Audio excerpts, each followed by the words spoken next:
Assalamualaikum warahmatullahi wabarakatuh. Perkenalkan, nama lengkap saya Antonita Billy dengan nomor NIM 241011250462.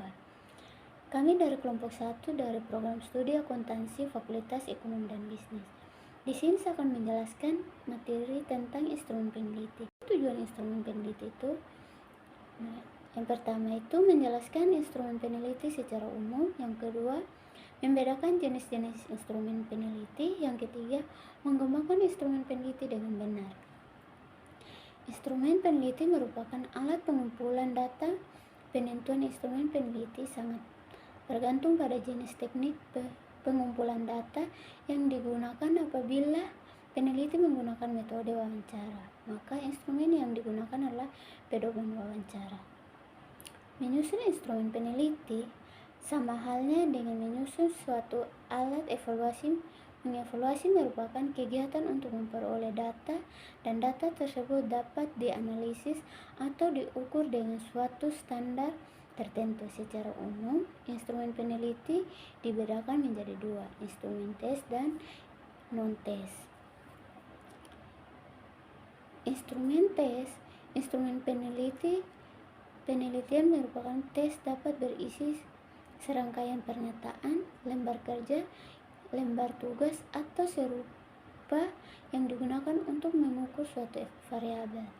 Tentu, keterampilan, pengetahuan, bakat, dan kemampuan seseorang konsumen adalah soal yang dinamakan terdapat di item-item atau butiran-butiran soal.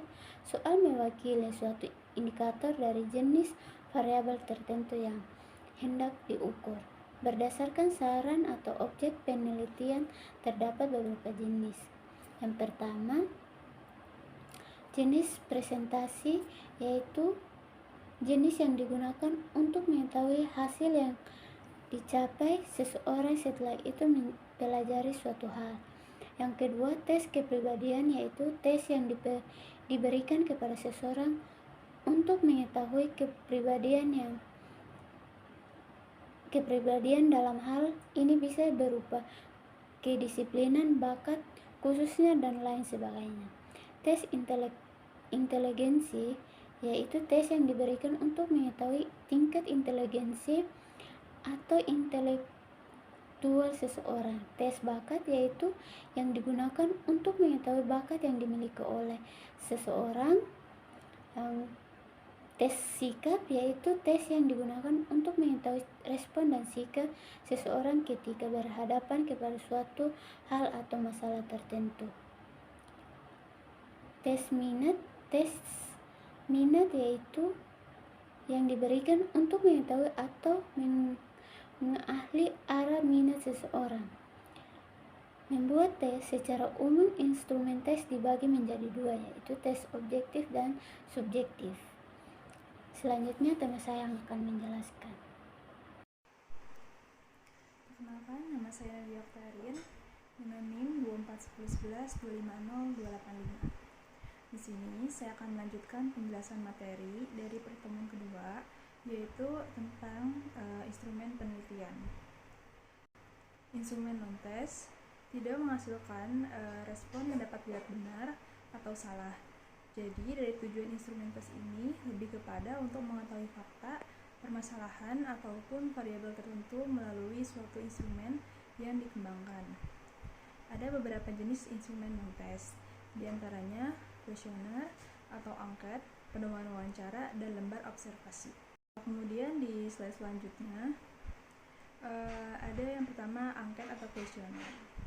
Kuesioner merupakan instrumen penelitian yang berisi sebuah daftar pertanyaan untuk diisi oleh responden, atau angket juga dapat berisi butir-butir pernyataan yang bisa dipilih oleh responden. Kuesioner berbentuk daftar pertanyaan maupun pernyataan, akan tergantung dengan kondisi atau kebutuhan yang ingin diketahui oleh peneliti. Kemudian selanjutnya ada pedoman wawancara. Wawancara merupakan salah satu metode atau teknik pengambilan data untuk mendapatkan informasi dari responden, termasuk ketika peneliti ingin mengetahui keadaan mendalam dari satu hal atau masalah. Dalam metode wawancara, instrumen yang sering digunakan disebut dengan pedoman wawancara. instrumen wawancara cenderung digunakan dalam penelitian kualitatif. Kemudian selanjutnya ada lembar observasi. Di antaranya yang pertama ada observasi partisipan, kemudian observasi non-partisipan, dan observasi kuasi partisipasi. Kemudian di slide 9 ini terkait bentuk kuesioner sangat beragam dan disesuaikan dengan kebutuhan penelitian. Misalnya, kuesioner terbuka, kuesioner tertutup, kuesioner langsung, kuesioner tidak langsung, checklist, serta skala bertingkat.